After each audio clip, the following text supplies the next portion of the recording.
Olá pessoal, eu sou o professor Eric Martins e trago para vocês hoje o último vídeo da minha série resolvendo as questões de Química dos vestibulares da UFMS de 2021. Dessa vez nós faremos o PASSE primeira etapa, o Programa de Avaliação Seriada para aqueles que concluíram o primeiro ano em 2021. E antes da gente comentar sobre a prova, um comentário importante é que de todos os vídeos, esse foi o único em que eu consultei, que eu vi o gabarito preliminar divulgado pela UFMS pela prova, e já adianto para vocês que o gabarito divulgado para a prova de Química está errado, ok? Acredito que quando for divulgado o gabarito oficial, eles farão a correção, tá? Mas não se assustem se as respostas aqui do meu vídeo não bater em nada com o gabarito preliminar. Garanto para vocês que o erro está no gabarito, certo? Em relação à prova, trouxe as 5 tradicionais questões de Química. Então, nós tivemos algumas questões bem interessantes, né? Como, por exemplo, a questão 41, eu achei que tem uma abordagem bem interessante. A maioria das questões bem no estilo que a gente costuma esperar da UFMS, cobrando muito conteúdo, até mesmo decoreba de conteúdo. E uma questão bem polêmica que seria a questão 44, porque ela aborda um assunto que não é comum, que não é recorrente, tá? Inclusive é um assunto que muitas vezes você não vai encontrar, por exemplo, no material didático do primeiro ano, tá? Que não está explicitamente escrito no edital que poderia ser cobrado. Então eu vejo problemas na questão 44 e a gente comenta mais na resolução dela, beleza? Vamos começar. A questão 41, ela traz como contexto para a gente a descoberta de novos elementos para completar a tabela periódica utilizando espectros atômicos. Então ele traz um pequeno textinho que não vai fazer muita diferença e a pergunta é, procurando utilizar uma analogia para facilitar o entendimento dos alunos, um professor pode considerar que o espectro atômico de um elemento corresponde a... O que acontece, pessoal? Para quem não se lembra, eu trouxe uma imagem aqui mostrando o espectro atômico de alguns elementos. Os espectros atômicos decompor a luz emitida por cada elemento, né, quando ele recebe energia.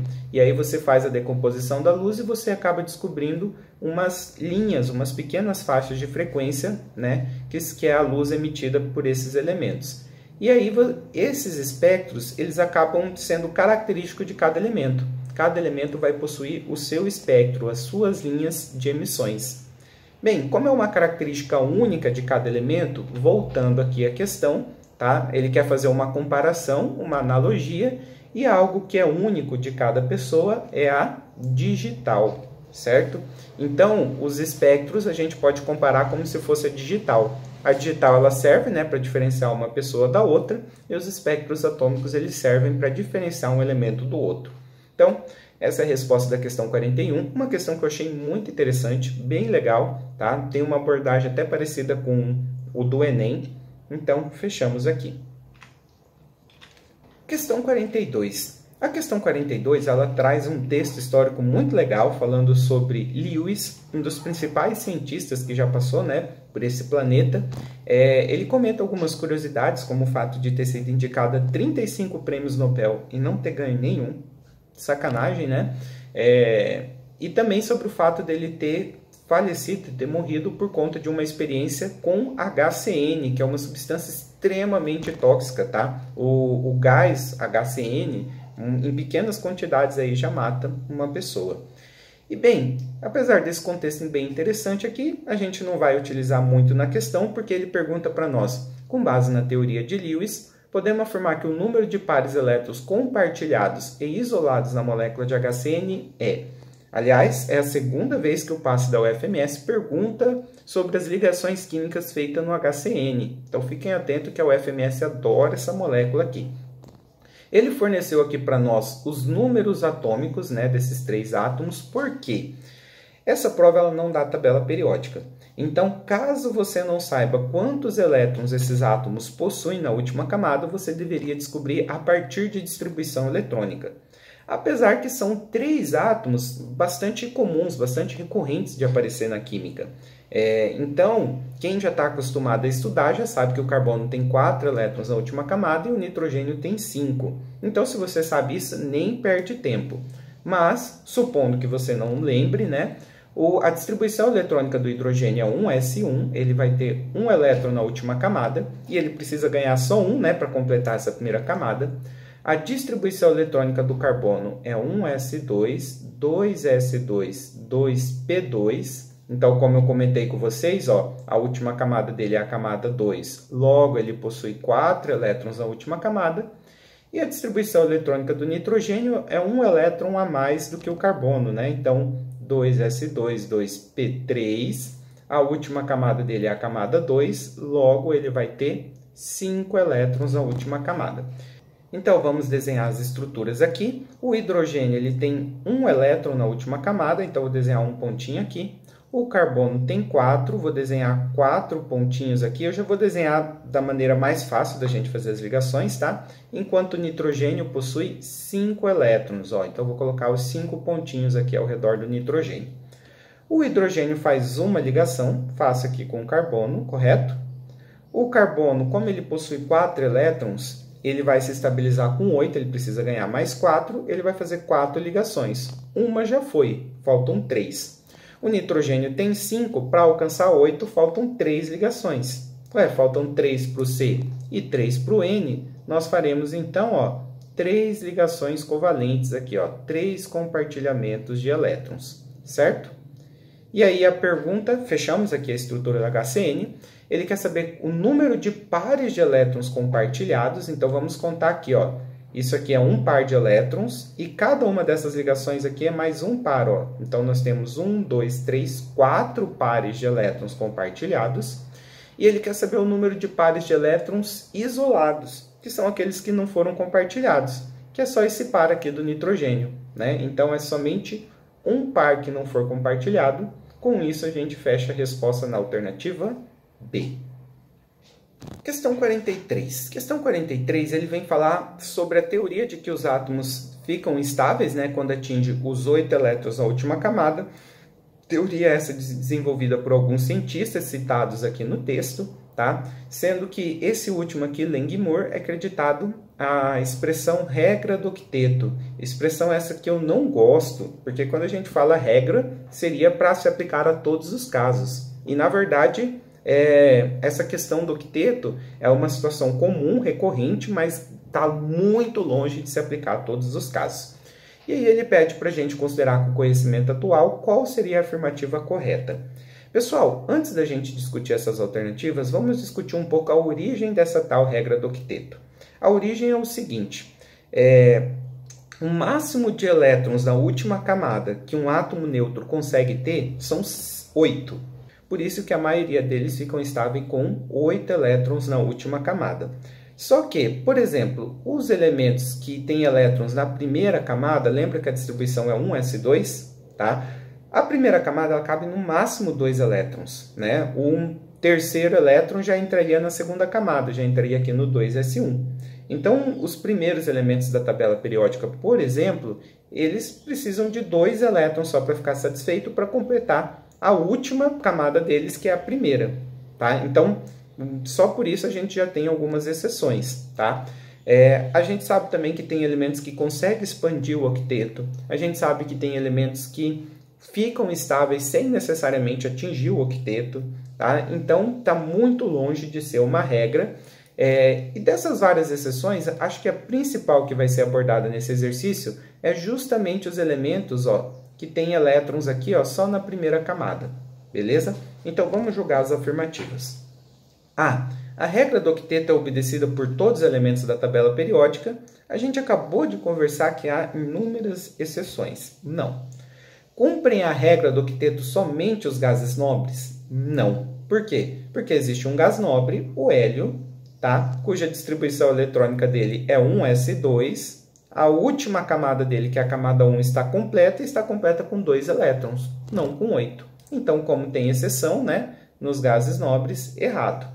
Além disso, é importante lembrar que vários outros elementos eles cumprem a regra do octeto porque eles justamente querem se estabilizar igual ao gás nobre. Item C. Elementos leves como hidrogênio, hélio e neônio cumprem a regra do octeto? Uma coisa que eu diria que talvez poderia complicar um pouquinho essa questão é o fato de você não ter a tabela periódica, né? E aí você meio que teria que ter decorado qual que é a posição, principalmente do neônio na tabela periódica, tá? E bem, o neônio de fato é um gás nobre que tem 8 elétrons na última camada, mas dos exemplos que ele citou, é só o neônio, tá? O hidrogênio, ele tem 1 elétron, a distribuição eletrônica dele é 1s1, e ele vai se estabilizar se ele ganhar mais um, ficar com 1s2. E o hélio, como a gente viu no item B, a gente sabe que está estável com a distribuição 1s2. Errado.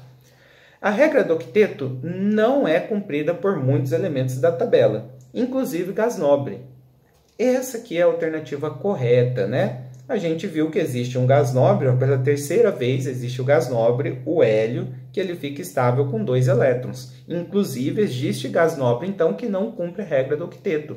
Resposta correta, alternativa D. A alternativa E diz para nós, somente elementos pertencentes ao bloco S e P da tabela cumprem a regra do octeto.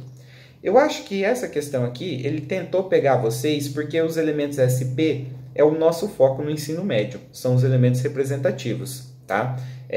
Esses elementos, em que em sua maioria cumprem a regra do octeto. Em sua maioria. Há exceções, a gente está discutindo essas exceções, né? Hidrogênio, hélio, que é do bloco S, tá? E não cumpre a regra do octeto. Existe o boro, que é do bloco P e pode ficar estável com 6 elétrons. Então, tem várias e várias exceções. Com isso, a gente sabe que a alternativa E também está errada. Questão 44. Essa questão aqui, eu acho que ela tem alguns problemas, tá? Primeiro, sobre o assunto que está sendo abordado. É um assunto que fala sobre reciclagem, tá? Traz um texto, uma abordagem que eu não concordo em relação a você trabalhar esse assunto, porque ela, digamos que ela puxa a responsabilidade individual em relação a um tema muito amplo, muito complexo, tá? Só para fazer alguns comentários. A luta pelo meio ambiente tem se tornado cada vez mais presente e urgente. Essa luta começa conosco em nossos lares. Já discordo aí, tá? Por exemplo, ele fala aqui, ó, podemos fazer a nossa parte, por exemplo, reciclando nosso lixo. Né? Sendo que, bem, acho que a maioria das pessoas não tem condições de fazer reciclagem do lixo em casa, não tem como, né? Ou separando para coleta seletiva, aí ok, né? Você vai separar o seu lixo para quem tem condições de fazer reciclagem, mas lembre-se, a coleta seletiva é uma política pública, né? Não depende do indivíduo, depende do governo fazer, realizar, né? Oferecer a coleta seletiva. Então, por exemplo, eu já não acho que nesse caso, a responsabilidade coletiva governamental está muito acima da responsabilidade individual. E aí ele continua, com essa atitude, evitamos que materiais como plásticos, metais e lixos eletrônicos acabem em rios, mares e reservas ambientais e em lixões. Ok, legal, bacana, tá? Mas vale lembrar que, por exemplo, a poluição, a principal poluição nos rios não é causada exatamente pelo lixo doméstico, mas é causado pelas indústrias, é causado, por exemplo, com um governo péssimo como esse que a gente tem do governo Bolsonaro, que libera mineração, libera absurdos como, por exemplo, o uso de mercúrio na mineração. Ou seja, a luta ambiental ela está muito mais numa esfera governamental do que numa esfera individual. Não que não seja importante fazer sua parte, é importante sim, mas isso está muito longe de resolver os problemas ambientais, né? Entre eles a questão da reciclagem. Ok, fiz um comentário sobre o texto, sobre a abordagem da questão que eu não gosto, né? Não é uma abordagem que eu concordo, e além disso, ele vem para a pergunta, tá? Qual o material mais reciclado no Brasil? E qual que é o problema dessa pergunta? Bem, o material mais reciclado no Brasil, eu já vou adiantar, a resposta é o alumínio, tá? Isso aqui é uma coisa que você encontra em reportagens, em revistas. Quem gosta de fazer bastante leitura ou assistir canais de curiosidades, talvez já tenham visto essa questão do alumínio ser o material mais reciclado no Brasil. Tem uma explicação química até do porquê, e é uma explicação que normalmente nós, professores de química, a gente comenta no segundo ano e não no primeiro. Os próprios materiais didáticos, quando falam sobre isso, vão falar no segundo ano, não no primeiro. Tá? Qual que é a explicação do alumínio ser um dos principais materiais reciclados? Porque, pessoal, a reciclagem do alumínio ela é mais barata do que você extrair o alumínio da natureza, a partir da bauxita. Então, é economicamente uma das reciclagens mais viáveis que existe. Tá? Tem toda uma explicação eletroquímica por trás desse assunto. E por ser uma atividade econômica viável, né, ela acaba sendo incentivada e, por conta disso, o alumínio é o material mais reciclado no Brasil. Tá? Mas, enfim, dada a resposta da questão, primeiro, é um assunto totalmente surpreendente, por assim dizer. Tá? Acho que ninguém poderia esperar esse tipo de pergunta. Outra, como eu comentei com vocês, o contexto químico por trás dessa pergunta, né, é um contexto mais relacionado à eletroquímica, que é um assunto do segundo ano. Sem contar que acabou virando uma pergunta meio que de curiosidade geral. É uma curiosidade que eu acho importante, acho que esse tipo de conhecimento é um conhecimento relevante, que vocês têm que ter para a vida, né, saber quais são os materiais mais reciclados, por quê, mas digamos assim que não é um assunto recorrente de ser passado em sala de aula, pelo menos nas aulas de química. Então, é uma questão que pega não só os alunos, mas também os próprios professores de surpresa. Sem contar que, no edital dessa prova, não há nenhuma referência, né, a esse assunto. Tá? Então, é difícil você pegar o edital dessa prova do primeiro ano e falar, esse assunto se encaixa nesse tópico aqui. Não há nenhuma referência. Então, apesar de ser um assunto que eu acho muito legal, um assunto que eu acho muito relevante saber, eu considero essa questão problemática, essa questão mal encaixada na prova. Então, eu não gostei da maneira como foi feito essa questão aqui, beleza? E a questão 45 é uma questão que traz para a gente, então, as medalhas dos Jogos Olímpicos do Japão. Fala para nós que as medalhas são constituídas por ligas metálicas, traz algumas curiosidades, como, por exemplo, o fato da medalha de ouro ser uma liga contendo mais de 90% de prata e um pouquinho só de ouro, né? A medalha de prata também é uma liga com um pouco de cobre. E aí, por fim, ele vai perguntar para nós sobre a medalha de bronze, né? A medalha de bronze também é uma liga. Ele traz uma imagem na prova em preto e branco. Eu achei essa imagem aqui no Google, tá? Mas o que acontece? Quando a UFMS divulgar essa prova, provavelmente ela vai colocar a imagem colorida, só que quem fez a prova viu isso aqui em preto e branco, então fica tudo igual, né? Não dá para ver diferença nenhuma. Mas enfim, ele quer saber qual metal em maior proporção na liga de bronze. Lembrando, liga metálica, né, é a mistura de um metal mais um outro material, podendo ser um metal ou não, né, mas que mantém as propriedades, as características de metal. E o bronze, pessoal, é uma liga metálica que acho que todo professor, quando aborda esse assunto, cita como exemplo, tá? E aqui acaba sendo meio decoreba, né? O bronze é uma liga de cobre com estanho. É uma das ligas metálicas mais importantes que tem. É um exemplo que eu acho que todo professor de química passa, mas basicamente você tem que decorar. Bronze é uma liga de cobre com estanho, certo? Com isso, então, fechamos a nossa correção. Se você gostou, lembre de curtir, se inscreva no canal e até mais, pessoal!